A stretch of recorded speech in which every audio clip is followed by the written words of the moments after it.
नमस्कार साथीहरू, तपाईँहरूलाई स्वागत छ। अहिले हेर्दै हुनुहुन्छ technical Dhruv YouTube channel. Finally तपाईँहरूको चाहिँ सुर्खेत जिल्लाको पनि माविको चाहिँ अध्यापन अनुमति पत्र वितरण सुरु भइसकेको रहेछ। के कागजातहरू चाहिन्छ, के प्रक्रिया अपनाउनु पर्ने हुन्छ, सम्पूर्ण जानकारी यसै भिडियोमा पाउन सक्नुहुनेछ। सो यस भिडियोलाई लाइक गरेर च्यानललाई सब्सक्राइब गरी बेल आइकन अवश्य प्रेस गर्नुहोला, ताकि जुनसुकै नयाँ अपडेट सबभन्दा हजुर समक्ष पुगोस्। केही जिज्ञासा छ भने तपाईँले कमेन्ट गर्न सक्नुहुनेछ र यो भिडियो अवश्य साथीको माझमा पुर्याउनु होला। सो ढिला नगरिकन विषय वस्तुतर्फ लागौँ।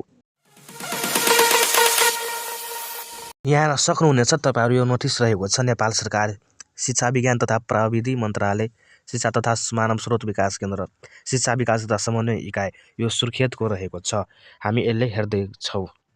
विषय माध्यमिक तह अध्यापन अनुमति पत्र वितरण सम्बन्धमा जो जससँग सम्बन्धित छ यो तपाईँले हेर्न सक्नुहुनेछ है। र तपाईँहरूको के डकुमेन्टहरू, के कागजातहरू चाहिन्छ, सो यहाँ हेर्न सक्नुहुनेछ। उपरोक्त सम्बन्धमा शिक्षक सेवा आयोग सानोतिमी भक्तपुरको मिति 2082 7/28 को निर्णय अनुसार प्रकाशित माध्यमिक तहको स्थायी अध्यापन अनुमति पत्रको विज्ञापन 43/82-83 नतिजामा कर्णाली प्रदेशबाट उत्तीर्ण उम्मेदवारहरूको यस इकाइमा अध्यापन अनुमति पत्र प्राप्त भइसकेकोले सम्बन्धित उम्मेदवारहरूले तपस्वी बमोजिमको कागजातको स्वयं प्रमाणित प्रतिलिपि सहितको फाइल तयार गरी यस इकाइमा निवेदन दिनुहुन र सोको सकल कागजात समेत रुजु गर्न परियोजनाका लागि अनिवार्य रूपमा आउनुहुन सम्बन्धी सबैको जानकारीको लागि यो सूचना प्रकाशित गरिएको छ।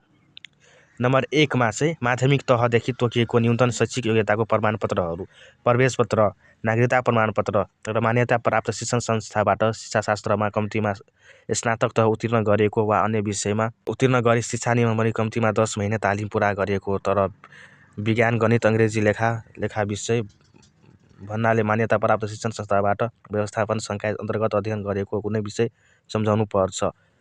सो यहाँ हेर्न सक्नुहुनेछ तपाईँहरू। र विशेष जानकारीको लागि यस भिडियोको मुनि डिस्क्रिप्सनमा लिङ्क दिएको रहेछ, त्यहाँबाट तपाईँले जानकारी पाउन सक्नुहुनेछ।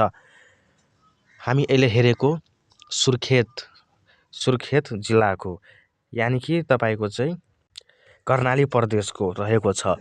र विशेष जानकारीको लागि यसै भिडियोको मुनि डिस्क्रिप्सनमा लिङ्क दिएको रहेछ। यसले हेर्दै हुनुहुन्छ technical Dhruv YouTube channel. Please subscribe for more update.